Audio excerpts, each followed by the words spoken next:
ऐसे अंधविश्वासों के पीछे क्यों भागती है दुनिया? हमारे समाज में कुछ रिवाज ऐसे हैं जिन्हें अंधविश्वास की नज़र से देखा जाता है, लेकिन क्या आप जानते हैं कि सदियों से चले आ रहे इन अंधविश्वासों में कितनी सच्चाई है और आखिर इनके पीछे विज्ञान काम करता भी है या नहीं? सबसे पहले हम एक ऐसे अंधविश्वास के बारे में बात करेंगे जिसको आपने अक्सर अपने घरों में देखा होगा।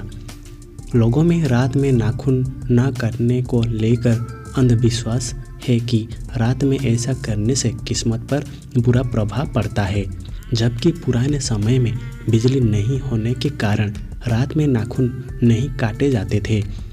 उस वक्त नाखून काटने के लिए भी औजारों का इस्तेमाल किया जाता था। इससे अंधेरे में उंगलियों के कटने का डर भी होता था।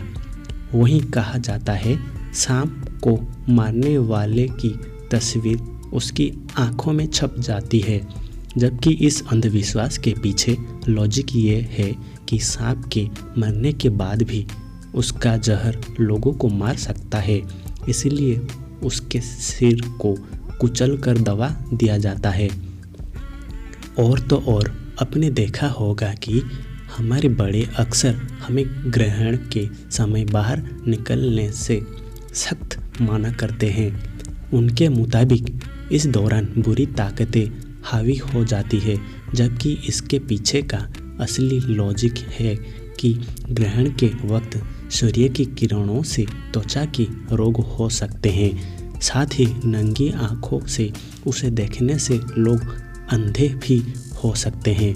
वहीं दोस्तों, आपने देखा होगा कि गर्भवती महिलाओं के घर से बाहर निकलने पर भी कई तरह की पाबंदियां लगाई जाती है। कहा जाता है कि बुरी आत्मा का साया मां और होने वाले बच्चों पर पड़ सकता है। ऐसा करने के पीछे लॉजिक है कि पहले के वक्त में आने जाने के साधनों की कमी थी और गर्भवती महिलाओं को पैदल चलने की समस्या होती थी। और तो और दरवाजे पर नींबू मिर्ची लटकाने के पीछे लोगों का अंधविश्वास है कि ऐसा करने से बुरी ताकतों का साया दूर रहता है। इसके पीछे असली लॉजिक है कि नींबू मिर्ची में मौजूद साइट्रिक एसिड होता है, जो कीड़े मकोड़ों को घर में घुसने से रोकता है। इसके साथ ही आपने अक्सर देखा होगा कि महिलाएं मंगल और गुरुवार को वाल धोने से परहेज करती हैं, क्योंकि उन्हें लगता है कि इस दिन बाल धोने से बुरे वक्त की शुरुआत होती है। लेकिन आपको बता दें कि पुराने वक्त में लोग अपने घरों में पानी स्टोर करके रखते थे। बाल धोने में पानी ज़्यादा खर्च होता है, तो इन 2 दिन पानी बचाने के लिए बाल नहीं धोए जाते थे। वहीं दोस्तों, शादी की रस्मों के साथ अंधविश्वास भी शुरू हो जाते हैं, जिसका आज के समय पर कोई लेना देना नहीं होता है। उन्हीं अंधविश्वासों में से एक है दुल्हन के सामने विधवाओं का आना।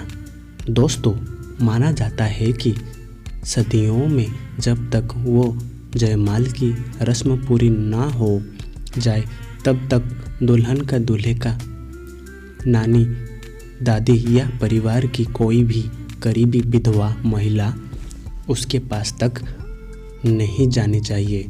और तो और अगर किसी महिला के पति की मौत हो जाए तो उसको नई नवेली दुल्हन के सामने आने से भी मना कर दिया जाता है। हालांकि हमें ये समझ नहीं आता है कि किसी के साथ बैठने से या उसके साथ बात कर लेने से इसका असर दुल्हन की किस्मत पर कैसे पड़ सकता है।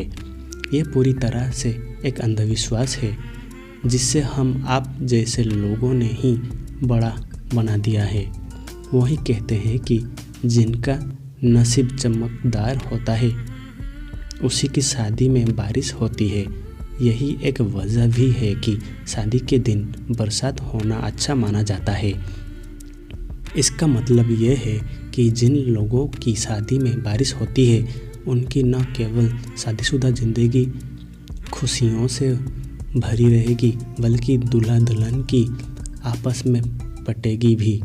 हालांकि कुछ इलाकों में शादी वाले दिन बारिश का होना शुभ नहीं माना जाता है। ऐसा कहा जाता है कि जो लड़की कढ़ाई में खाना खाती है उसकी शादी में बारिश होती है। यही एक वजह भी है कि अपनी शादी के कुछ दिन पहले बड़ी लड़कियां ऐसा बिल्कुल भी नहीं करती है, क्योंकि उन्हें सारी तैयारियां बेकार होने का डर उनके मन में बना रहता है। और तो और एक ऐसा भी अंधविश्वास है जो बहू के गृह प्रवेश से जुड़ा है। यह अंधविश्वास भी सालों से चला आ रहा है। कहते हैं कि उस बहू को परिवार के लिए बदकिस्मत माना जाता है जो गृह प्रवेश के मौके पर दाएं के बजाय बायां पैर रखती है। वहीं अक्सर अपने सदियों में सुना होगा कि दुल्हन की मेहंदी जितनी गहरी होगी उसका पति उसे उतना ही प्यार करेगा। हालांकि बहुत से लोगों को ऐसा लगता है कि मेहंदी डार्क हो या लाइट या फिर मीडियम, पति का प्यार हमेशा ही 100% रहना चाहिए। मेहंदी के रंग से पति पत्नी के रिश्ते की गहराई को नहीं आंका जा सकता है। दोस्तों, ये जानकारी आपको कैसे लगी? अच्छा लगे तो लाइक, शेयर और कमेंट कर देना।